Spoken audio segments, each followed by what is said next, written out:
Bruins got it done against Vegas last night, but, well, that isn't really the story that we're going to lead with, of course, because it's time for Hockey Talk. It's Friday.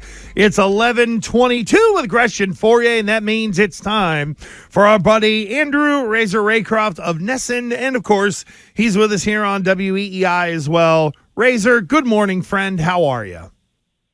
Wonderful. Good morning. Great Friday. Yeah, now I'm going to get out of the way for the next 3 minutes while Hopalong grinds his gears with you. So what happened? How about a little backstory for the people who don't know? How about the people who don't know? No, people know. People know. On last week, last Friday, hold on, you're in trouble. Oh, boy. Last week, Razor promised. He promised. It was like a blood oath. He said, well, that's what it felt like to me. He said, wait till Monday, guys. I'm going to say Dunsky for all the people here in the great Commonwealth of Massachusetts. What, did you turn him into a freaking Croatian? He's like Kristaps Porzingis now. I waited all night. I watched the whole game. Yeah. I was sleepy as hell, and I didn't see it or hear it once. So what happened? What I would like to know is what outfit did I have on for you? Because I know you weren't actually watching. You had a suit with a tie on. It was a blue suit. Yeah, no tie, dude. No tie on Monday night at late. Oh, wait, you know what it was? Oh, that was the Beyond the Bee where you were with a bachelor and a bachelorette doing some silly back and forth question and answer. That's what that was. Sorry. We'll let that slide this week. Well, I tell you what, you got skeletons all over the place. So what happened? Yeah. Why didn't you fulfill your promise? I don't know. I screwed up. There's no really other way to do it. It was late. They've been losing every game in overtime. But I needed to just work it. I needed to just bite the bit and do it and get it out rather than deal with this all week. Because I knew I screwed up. Like I knew once I got through the pregame, I was like, I know they're going to find out I didn't say it. Like, I know Fourier's going to find out. I know he wasn't watching, but I know he's going to find out I didn't say it. No, I had people watching for me. But listen. That is hurtful. Listen, it was like at 1 o'clock in the morning, okay? I'm sorry. Like, I can't do that. I'm in bed at 9. You didn't watch pregame? No, I don't watch pregame. I'm making dinner. At 9 o'clock at night on a 10 o'clock deal? Boy, I'm like, time is it? Man, oh man. Even your line sucks. No wonder why you get in trouble with your wife all the time. You just blurt things out. I know. I don't fact check anything. All right, listen, I'm going to give you another chance, though. You're forgiven. Okay, I'll find a way. Okay. I will say it. I know. When I saw that they lost, I was like, there's no way he did it because it had to be in a good mood like they were last night. Like last night, an unbelievable game. Held the lead, had a lead, lost the lead, tied it up, won the game. So that would have been the time to do it. Well, that's part of it is when not this, you're in the Garden, you can kind of say a little bit more and no one really picks up on it and everyone's happy and I'm not out for my own gain, right? Like it's a team sport on that desk too for you, right? It just can't be about me throwing words out for everyone. It's a team game, All right. Well, talk about the team then, because I thought, the other day I was bickering with Gresh about the trade deadline coming up, how it feels like a bridge year, and I'm sitting there going, wow, how stupid of a comment was that? Because when the Bruins struggled the most, their toughest stretch was this last road trip. It feels like, and they still earned points. They still were in the game. Yeah, it wasn't perfect, and then they play a team like the Knights. And they start off super fast, but then they come back, and then they ultimately win the game with an unbelievable save to cap it. So, I mean, I don't know if you look at that game as, more of the same problems, or holy crap, these guys, played a tough game and made the biggest plays when it mattered. That's the way I lean. I'm probably a little more optimistic than everyone else. I follow the team in a way that's a little different than everyone else. But these guys have never. I get the playoffs last year, I really do. But they always find ways to show up, and they're grinding away. And I get it; it's not an excuse, but the season's really hard. And that going out west and doing that, and blowing leads and overtime and shootouts, it's easy to get on them about it. But at the same time, they have 84 points. They're tied for the most points in the entire National Hockey League. So it would be a lot worse if they were grinding and they were trying to get into 7th or 8th place right now. I think we'd be, you could be a little more critical. And the other thing too is they beat really good teams. They're one of the, if not the best winning percentage in the National Hockey League against teams that are in the playoffs. So it doesn't always look easy. They can make it hard on themselves at times. It's far from perfect, but they're still really good. And I think we have to enjoy it a little bit more than we do, rather than wanting to just jump on this group, because they're going to be in the playoffs, and like we know, hockey playoffs, you never know. It's all about matchups in that first round. Our buddy Andrew Raycroft of NESN and WEEI with us on the Harbor One Hotline, breaking down everything Bruins related. You put out a tweet last night, Razor, 8th straight game where the Bees have given up at least 3 goals. How concerning is that stat to you? That's not ideal. It's not concerning in like, oh my God, this is, this needs to get blown up, like I just talked about with Fourier's question. But it's concerning in that it's too long. Like they haven't, they're not playing perfect defense right now. Their special teams, the penalty kill has contributed to that a little bit.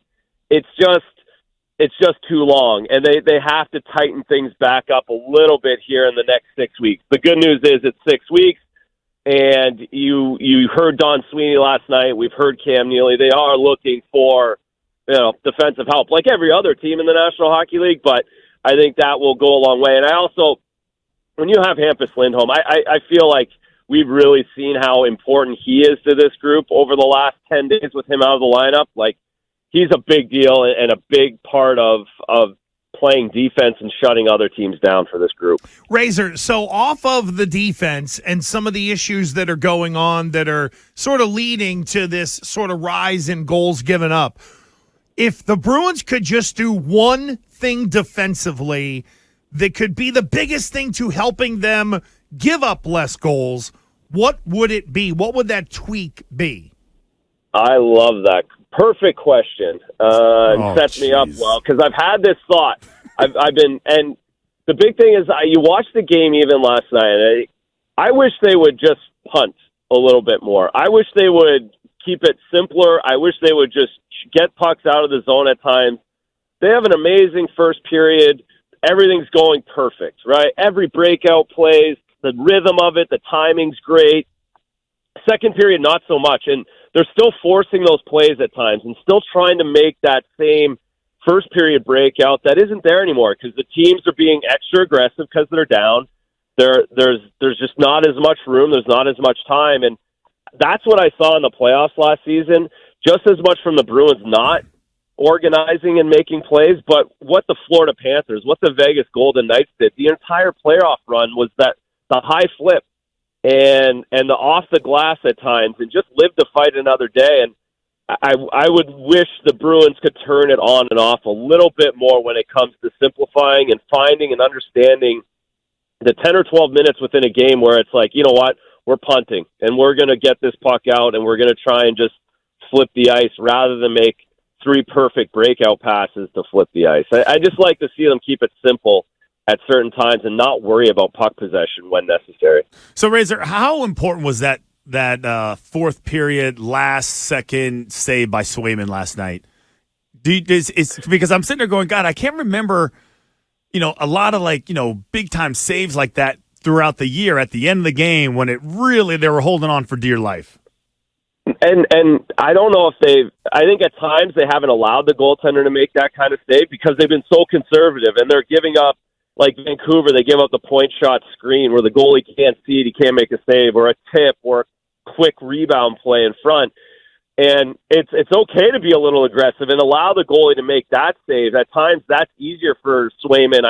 He'd probably rather that than a point shot with a 5-layer screen in front of him. So at the same time, it's huge for the goalie to make that save. Like that's starting goalie stuff. That's where you need that save in the playoffs. That changes series over a 10-game stretch. That's the difference. And Florida got that at times last season, and the Bruins didn't. And that's just one of those things where it does change, and it can change complexion. And now it would be a completely different conversation we'd be having right now if that goes in, and now you feel good about yourself. Where are you at on Mason Lohrei, and sort of, what is the ceiling for a player like him as you see it, Razor? Well, I think the ceiling's extremely high over his career. He's only going to get better. He's still, I know a lot's been made about it, but I think it's important is that he wasn't a defenseman growing up. He was a forward and only changed back to the back end when he went and started playing junior hockey. So he still has a whole lot to learn, the defensive side of the puck. We see his offensive skills and his hockey sense offensively. So I think he's got so much room to grow.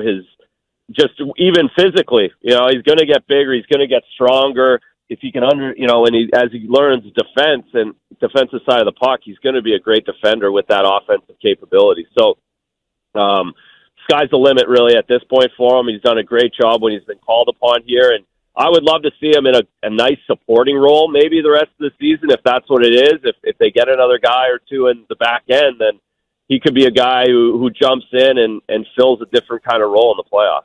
So we're talking to Andrew the Razor Raycroft, and this time next week, trade deadline will be here, right? It's March 8th, I think it is. Next Friday. It'll be a week from today, all right?